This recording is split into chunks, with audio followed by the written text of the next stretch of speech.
Hi, here we go. Wednesday is here. We're going to go right to letters. This one is from Cindy. Can I talk about picking up spirits while traveling at the library, hospitals, and why would they attach themselves to somebody? Earthbound spirits are going to be anywhere where there are a lot of people because they need the energy. They don't eat or sleep, but they do need human energy to keep going. So now, you and your husband can be walking in an antique store and you find an old mirror you like. Well, there is a lady attached to that mirror, so when you bring the mirror home, the lady is going to follow you. Now you take your children to story hour at the library, and say your kids are like 6 and 7 or 6 and 8. There's a little ghost boy there. He's about 6, 7, 8, 9 years old. He's watching your two boys. Maybe one of your boys reminds him of a brother he had when he was alive. Maybe your boys are just smiling all the time and it made him feel happy. So he'll follow your boys home. Why wouldn't they? Who's going to tell them they can't do that? And that is why college students, you have a daughter that's a freshman, sophomore, junior, senior in a college someplace, and you probably don't want one of those male ghosts following your daughter home from college, but it can happen. And again, why not? Your daughter's cute. She's outgoing, she's just a great person, and the ghost guy likes her too. The problem with that is he's invisible to her, which means he can probably be in her space a lot more than he needs to be. How can someone make sure they do not have spirits in their hotel room? Hotels are full. But this is a suggestion I will tell you. Get sea salt and put some in a baggie and put some in the outside zipper of your luggage.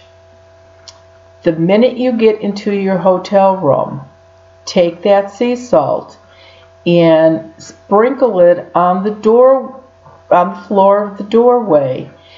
And they're usually carpeted, so just sprinkle a little bit of sea salt there. Please do not make it look like a beach. A little bit goes a long way. There is probably, when you first walk into your hotel room, there's not going to be any earthbound spirits there. Who are they getting energy from? Nobody. So if you put the sea salt there, about 80% of the time, a spirit will not cross the sea salt. Hopefully, most of you have the charms, and as long as you have your Quincy charm, they're not going to be able to come close to you in your hotel room either. So either one of those two things actually work fairly well. Next one's a little scary. A couple have twins, and so they have that monitor set up in the twins' bedroom so that they can watch and hear during the night. Which wonderful things that they are. Of course, those things weren't even invented when I had my children, but they're great. But these things can catch all kinds of things on that camera. The orbs, that's fine. Those are usually people that crossed over and are there for a visit. Why wouldn't grandmas and grandpas and aunts and uncles come and visit the new babies? But if you get a picture of a fog or like a streak of lightning, or I'm going to try to show you a picture. It might be a little bit hard to see, but hopefully you'll get it. This was what showed up on their baby monitor. And every time this woman showed up, these two kids just screamed and screamed and screamed. I'll be very honest with you. I'm surprised this person didn't call instead of sending a picture. I mean, you really don't want somebody messing with your children. But this is the lady that showed up in this monitor. And she looks like she is bending over, staring at the children. Get those kids out of that room and smudge, smudge, smudge. And definitely get a priest in there. Have the house blessed. Call me.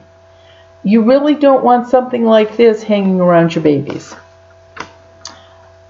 My husband and I recently purchased a house. It was built in the 50s.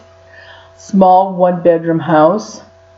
My husband and I are currently doing a remodel of the entire house. My question is, what can I do to prevent the stirring and anger of any spirits that may be attached to this house? I'd rather be proactive than wait for a ghostly activity.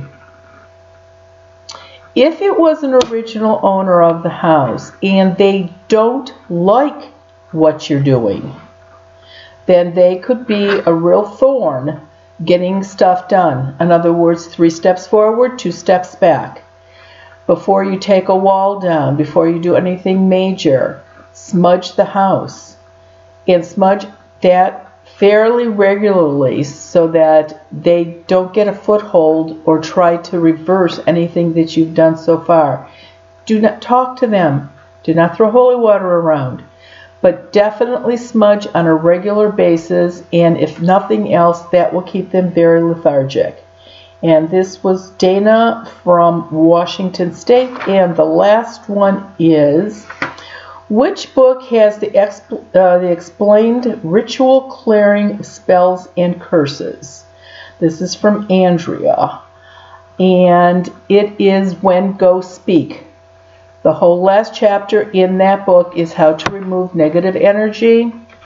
Anybody can do it. It absolutely works. And keep the letters coming. Please sign up. Have your friends sign up. It's really important. And we'll talk next time and do letters again. Thank you. Have a great, great week.